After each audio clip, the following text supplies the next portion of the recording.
Okay, what we have here is a Concor in scale EMD E8A diesel locomotive, DC only. Today is May 2nd, 2018. I just received this yesterday after purchasing it at a live auction online off of eBay from toy trains and older stuff.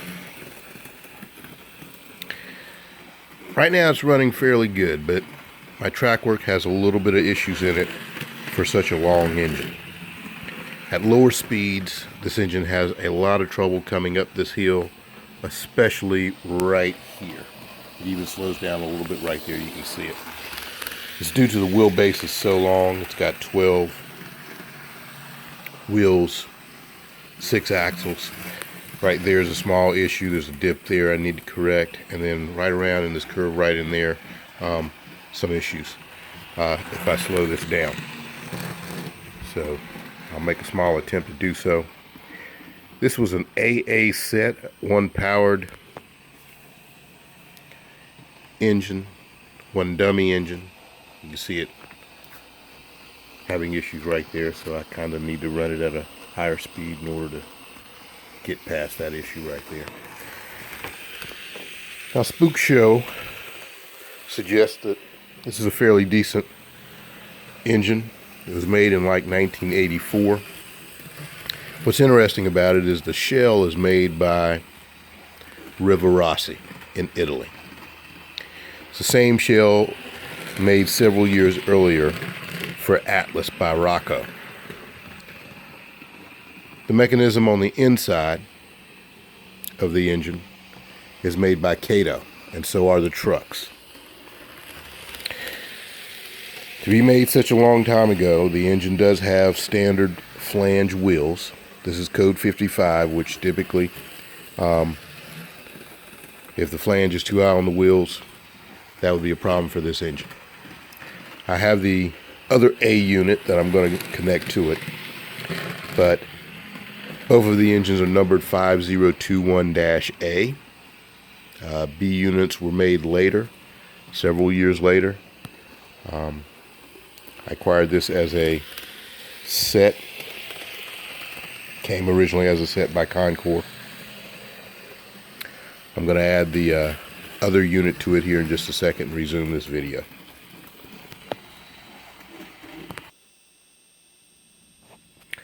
Okay, I am resuming this video. I have added the second A unit to it in reverse. Of course, this is the maiden run of both of these engines. Just put them on the track today. Not sure how well it's going to perform, but we will see. I wonder if it's going to disconnect at this point. Now, this is supposed to be a strong running engine. One of the reviews in 1985 by Model Railroader stated that the engine alone could pull 22 passenger cars, including the second A unit. Pardon me. It has directional lighting via diode in the engine. There are no reverse lights on the unit.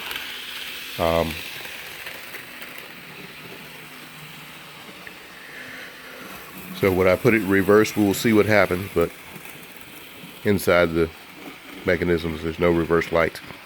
It looks good, I give it that. I don't know if I have any other C&W cars, Chicago Northwestern cars. I definitely know I don't have any Chicago Northwestern passenger cars right now.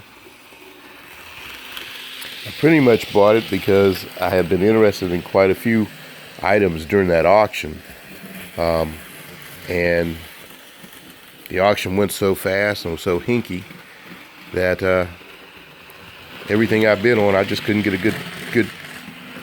good foothold on getting anything.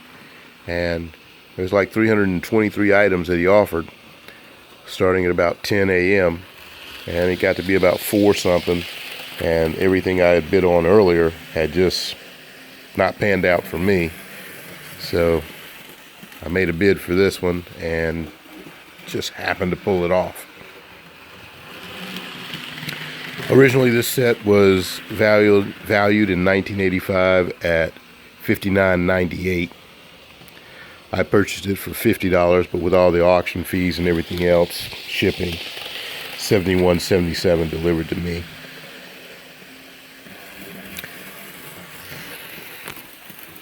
When I first looked at it, I thought the flanges were a little bit high and would not run on code 55 track, but to my surprise it is. Because it's DC only, it does run a little loud. But it looks like it's going to be okay. I'm going to put it in reverse and let's see how it runs in the opposite direction.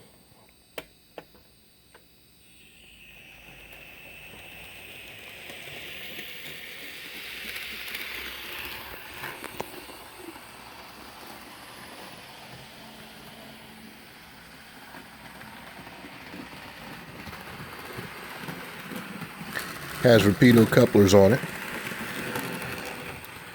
Looks to me like it could use just a tiny bit more weight up front on the dummy engine, which is now leading, to kind of keep the dummy engine down on the track. Oh wow, doesn't like that at all right there.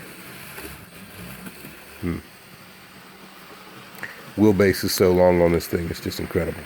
When it comes for DCC conversion, Spook Show, which is a fairly decent authority on this thing,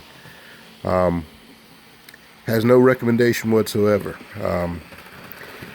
He says check the individual decoder that you might want to try to put in here and it might work.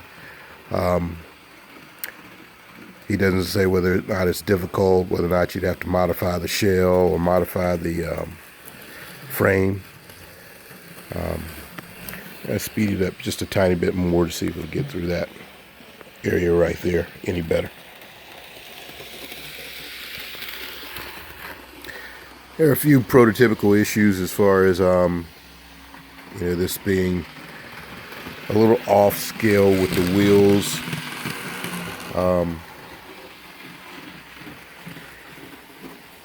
It uses higher wheels than normal. A little rough going right there, but it is what it is. I've got a little piece that I'm going to put into that might make that better, not just for this engine, but for other engines. Leave my fingers under there for a moment. Let's see what happens when it comes back by.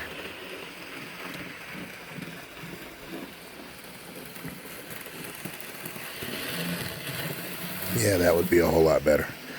So I have this piece right here I need to glue in there. And I'll do that eventually.